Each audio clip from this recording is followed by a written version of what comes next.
नमस्कार दोस्तों, welcome to 10x trader. मैं हूं राजेश कुमार और आज की इस वीडियो में बात करने वाला हूं एक नए आईपीओ के बारे में। जी हां दोस्तों, मार्केट में एक नया आईपीओ आया है और ये जो आईपीओ है ये बहुत ही सिजलिंग हॉट मार्केट में से है।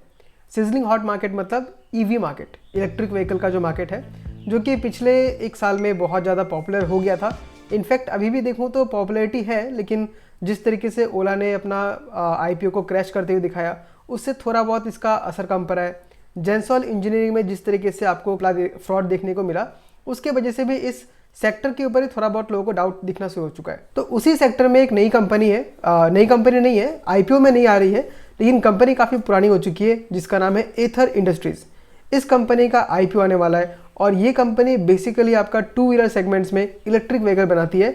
और अगर मैं सच में अपना ओपिनियन दूँ तो मुझे लगता है कि इसके जो टू व्हीलर्स है वो बेटर है कंपेयर टू ओला। बस ध्यान रखिएगा, मैं ये नहीं बोल रहा हूँ कि आप आईपीओ में जाके पैसा लगा लीजिए।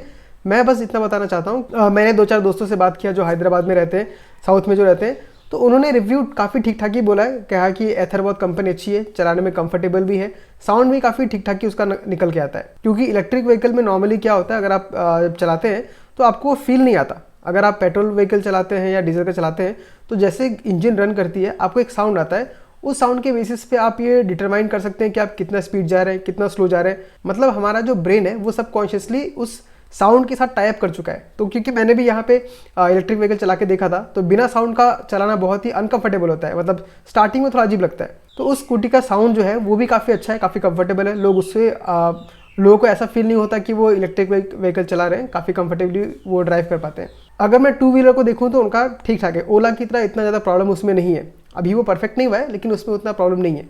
तो वो कंपनी अपना आईपीओ लेके आ रही है और उसका जो आईपीओ का जो टोटल पैसा वो रेज करने वाली मार्केट से वो अराउंड 2900 करोड़ के आसपास का होने वाला है, जो कि पहले उन्होंने प्लान किया था कि 4000 करोड़ के आसपास वो रेज करेंगे। बट जब उन्होंने देखा कि मार्केट का सेंटीमेंट बहुत ख़राब हो चुका है, इलेक्ट्रिक व्हीकल के ऊपर से लोगों का जो एक्साइटमेंट था या यूफोरिया था वो कम हो चुका है, तो उन्होंने क्या किया, तो उनको समझ में आया कि जितना चादर है उतना ही पैर फैलाना चाहिए और उन्होंने अपने आईपीओ का साइज़ को रिड्यूस कर दिया और अब वो 2900 या 2800 रुपीज़ के आसपास वो अपना कैपिटल को रेज कर रहे हैं। तो चलिए पहले हम फटाफट देख लेते हैं कि जो इंपॉर्टेंट डेट्स है वो किस तरीके से करके हैं। उसके बाद हम कंपनी के बारे में कुछ इनसाइट्स देखेंगे, जिसको देख के हम ये डिसाइड कर सकते हैं कि हमें उन आईपीओ में इन्वेस्ट करना है कि नहीं करना है। तो एथर एनर्जी का आईपीओ जो है उसका जो ओपन होने वाला है वो डेट है आपका मंडे 28 अप्रैल को, यानी उस दिन से आप आईपीओ के लिए अप्लाई कर सकते हैं। दूसरा क्लोज डेट अगर देखें तो 30 अप्रैल का है, यानी आपके पास 3 दिन का टाइम मिलेगा।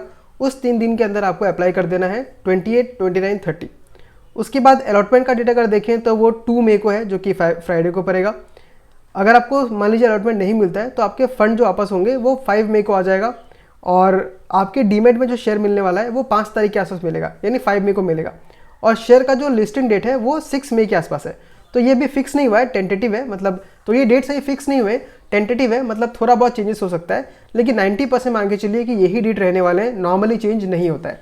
अब देखते हैं कि उसका जो प्राइस बैंड होने वाला है, यानी आपको जो शेयर मिलने वाला है वो एक शेयर कितने प्राइस से आपको मिलेगा। तो एक शेयर का प्राइस आपको यहाँ पे दिखा रहा है 304 रुपये से लेके 321 रुपीज़ पर शेयर करके मिलेगा आपको। लॉट साइज अगर देखें तो एक लॉट में 46 शेयर्स होंगे, तो अराउंड आपको 13,000-14,000 के आसपास पर लॉट पड़ने वाला है। तो आप देख सकते हैं कि आपको इसमें कितना लॉट्स इन्वेस्ट करना है। ये एक नॉर्मल आईपीओ है, एसएमई नहीं है, तो एक लॉट में आपको अराउंड 13,000 to 14,000 इन्वेस्ट करना होगा। टोटल कैपिटल कितना रेज करने वाली है कंपनी, 2980 करोड़, जिसमें से फ्रेश इशू आपका 2626 करोड़ का है और ऑफर फॉर सेल 354 करोड़ का है। तो ये इस कंपनी में एक अच्छी बात है कि जो ओएफएस है, यानी ऐसा पैसा, ऐसे इन्वेस्टर्स जो इस कंपनी में शेयर बेच के निकल के जा रहे हैं, मतलब वो प्रॉफिट को लेके कहीं और चले जाएंगे या प्रॉफिट बुक कर रहे हैं, वैसा जो पैसा निकलने वाला है वो ओनली 354 करोड़ का है। तो ये अच्छी बात है कि जो कंपनी में जो पैसा आएगा आईपीओ के द्वारा वो कंपनी के अंदर ही रहेगा, वो कंपनी यूज़ करेगी डेट को रिड्यूस करने के लिए, नया प्लांट बैठाने के लिए। तो ये एक अच्छी बात है कि कंपनी पैसे को यूज़ करने वाली है अपने ही बिजनेस को फंड करने के लिए। लिस्टिंग अगर देखें तो बीएसई एनएसई दोनों पे लिस्टिंग होने वाला है, जो कि अगेन एक अच्छी बात है। अब यहाँ पे देखें कि किस किस कैटेगरी को कितना शेयर अलॉट होने वाला है। तो जो क्यूआईबी है, क्वालिफाइड इंस्टीट्यूशंस, उनके लिए अराउंड 75% तक का कोटा है। जो रिटेल शेयर्स है, जैसे आपकी मेरी तरह जो इन्वेस्टर्स है, उनके लिए 10% रहेगा, काफ़ी कम है रिटेलर्स का शेयर। और जो HNI है, हाई नेटवर्थ इंडिविजुअल्स, उनको अराउंड 15% के आसपास का मिलेगा। तो ये जो कोटा दिख रहा है वो कोटा भी काफ़ी ठीक ठाक है, क्योंकि नॉर्मली अगर रिटेलर्स का कोटा कम होता है तो उसमें चांसेस बहुत ज़्यादा होते हैं आपके पैसे को या आईपीओ को एक अच्छा खासा लिस्टिंग होने के लिए। बट अभी मैं इसमें कुछ नहीं बोलना चाहूँगा, हमें वेट करना होगा 28 अप्रैल तक का, जब हमको जीएमपी काफ़ी अच्छा खासा दिखने लग जाएगा, उसके बाद ही हमको इसमें इन्वेस्टमेंट का प्लान बनाना है। इस इशू के आने के बाद, यानी अगर आईपीओ सक्सेसफुल हो गया तो उसके बाद इनका जो प्रमोटर का शेयर होल्डिंग है वो 42% पे रहेगा। थोड़ा कम जरूर दिख रहा है, लेकिन इसमें बहुत बड़े बड़े इन्वेस्टर्स भी हैं, जो कि एक अच्छी बात है। तो प्रमोटर्स के पास ओनली 42% रहने वाला है, और बाकी जो शेयर है वो इंस्टीट्यूशंस के पास रहेगा, कुछ कंपनीज के पास रहेगा, और कुछ पब्लिक के पास भी रहने वाला। अब मैं इस कंपनी के बारे में कुछ इंटरेस्टिंग फैक्ट्स बताता हूँ। इनके जो फाउंडर्स हैं तरुण मेहता और स्वप्निल जैन, इनको बहुत ही अच्छा खासा फायदा होने वाला है। इनको जो शेयर अलॉट हुआ था वो 21 रुपीज़ के आसपास अलॉट हुआ था, और जो लिस्टिंग प्राइस होगा वो 300 के आसपास का है। तो मान लीजिए इनको अपने शेयर्स के ऊपर अराउंड 15 गुना का रिटर्न मिल रहा है। तो ये डिजर्व भी करते हैं, क्योंकि फाउंडर्स है, इन्होंने बहुत ज़्यादा मेहनत किया है, कंपनी को बिल्ड किया है, तो इन्हें अराउंड 15 टाइम्स का रिटर्न मिलेगा। और अगर फाउंडर्स को देखें तो पूरा सब कुछ स्टेक अगर बेच देते हैं तो इनको अराउंड 31 करोड़ रुपए का मिलेगा, जो कि ये अपना प्रॉफिट बुक करेंगे। ऑफकोर्स बाकी शेयर्स इनके पास रहेंगे, बट इनका जो बेचने के बाद इनको जो मिलेगा वो 31 करोड़ मिलेगा, जो कि बहुत ही अच्छा खासा अमाउंट है। और अगर देखें तो सबसे ज़्यादा प्रॉफिट किस कंपनी को हुआ है, वो है IITM rural technology and business incubator.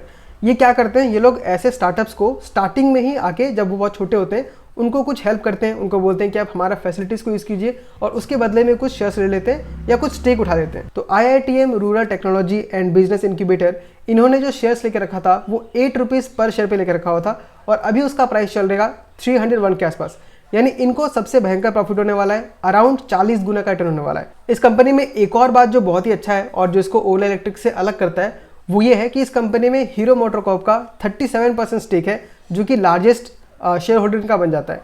तो आईपीओ आने के बाद बहुत ज़्यादा चांसेस है कि हीरो मोटोकॉर्प अपने एक्सपर्टाइज को यूज़ करेगी, और एथर इंडस्ट्रीज़ के जो प्रोडक्ट बनने वाले हैं उससे अगर सेल्स बढ़ता है तो बहुत ज़्यादा फायदा हीरो मोटोकॉर्प को भी होने वाला है। तो ये बहुत अच्छा न्यूज़ है कि इसमें एक बहुत बड़ा इन्वेस्टर है जो कि इस सेक्टर में ही काम करता है, तो इस बात को आप ध्यान रखिएगा। लेकिन अगर हम इसके बिजनेस के पर्सपेक्टिव से देखें तो इस बिजनेस ने आज तक कोई भी प्रॉफिट नहीं किया है, उल्टा जो लॉसेस है वो बढ़ते हुए नजर आ रहे हैं। अब देखिए FY 2022 में जो कंपनी लॉस पोस्ट कर रही थी वो 344 करोड़ का था, 2023 में वो 864 करोड़ का हो गया, और 2024 में वो 1059 करोड़ का लॉस हो गया। यानी कंपनी अभी भी लॉस कर रही है, सिर्फ लॉस ही नहीं कर रही, लॉस बढ़ते हुए भी नजर आ रहा है। और वहीं पे अगर हम रेवेन्यू देखें तो रेवेन्यू लगभग फ्लैट ही रहा है। 2023 में रेवेन्यू 1780 करोड़ का था, और 2024 में 1753 करोड़ का है। यानी रेवेन्यू घटा है, लेकिन लॉसेस बहुत ज़्यादा बढ़ गए हैं। तो ये चीज़ पे हमको बहुत ज़्यादा ध्यान देना चाहिए, और किसी भी लॉस मेकिंग कंपनी में, स्पेशली जो स्टार्टअप्स होते हैं, उनमें इन्वेस्ट करना बहुत ज़्यादा रिस्की रहता है। तो आप देख सकते हैं ये लोग इतना रिस्क लेते हैं, इसलिए इनको रिटर्न भी बहुत ज़्यादा मिलता है। तो अब हमको ये देखना है कि हम यहाँ पे रिस्क ले सकते हैं नहीं ले सकते हैं। तो देखिए मेरे ख्याल से फिलहाल हमको इसमें लॉन्ग टर्म इन्वेस्ट नहीं करना चाहिए। आईपीओ में अप्लाई कीजिए, अगर जीएमपी अच्छा खासा मिलता है तो हमको वहाँ पे छोटा मोटा रिस्क ले सकते हैं, जिसमें अगर हमको आईपीओ मिल जाता है तो थोड़ा बहुत प्रॉफिट हो सकता है। अगर आईपीओ नहीं मिलता है तो लिस्टिंग होने के बाद हमको शांति बना के रखना है, और जब करेक्शन आएगा स्टॉक में उसके बाद ही हमको इसमें स्टेक लेना है। अब ये आपको नहीं सोचना है कि इसमें करेक्शन आएगा ही नहीं। कोई भी आईपीओ हो वो लिस्टिंग के 1-2 महीने बाद या 6 महीने बाद उसमें एक अच्छा खासा करेक्शन आता है, और उसके बाद प्राइस डिस्कवरी होता है। जितने भी इन्वेस्टर्स हैं वो सोचते हैं कि इसका प्राइस कितना सही होना चाहिए, और वो जब प्राइस डिस्कवरी हो जाता है उसके बाद हम वहाँ पे उसमें स्टेक लेने का सोच सकते हैं। जैसे ओला इलेक्ट्रिक में आपको दिखाता हूँ। जैसे ओला इलेक्ट्रिक आप देख सकते हैं, ये स्टार्टिंग हुआ था 74 के आसपास, और इसने हाई लगाया था 157 का। यानी आपको सिर्फ 10 दिन के अंदर आपको 110% का रिटर्न मिला, यानी आपका पैसा डबल हो गया। लेकिन इस चीज़ को देख के जो लोग फोमो में आ जाएंगे और यहाँ पे इन्वेस्ट करना शुरू कर देंगे, उसके बाद देखिए क्या हुआ, वहाँ से स्टॉक ने एक अच्छा खासा डाउनफॉल दिखाया, और स्टॉक अपने आईपीओ प्राइस के पास आ गया, और वहाँ से डाउनफॉल अगर देखें तो 60% के आसपास का डाउनफॉल हुआ, और अभी तक वो रिकवर नहीं कर पाया। इस हाई के बाद अगर देखें 2024 में लगाया था, आपका ऑलमोस्ट 1 साल होने वाला है, और आप अभी भी 50-60% के लॉस में बैठे हुए। तो आपको बाइंग इस जगह पे नहीं करना है, आपको बाइंग करना है जब स्टॉक नीचे आ जाए, प्राइस डिस्कवरी हो जाए, उसका करना है। तो देखिए यहाँ पे मुझे लगता है जहाँ पे देखूँ तो ओला इलेक्ट्रिक का जो प्राइस है वो स्टेबल होने का ट्राई कर रहा है।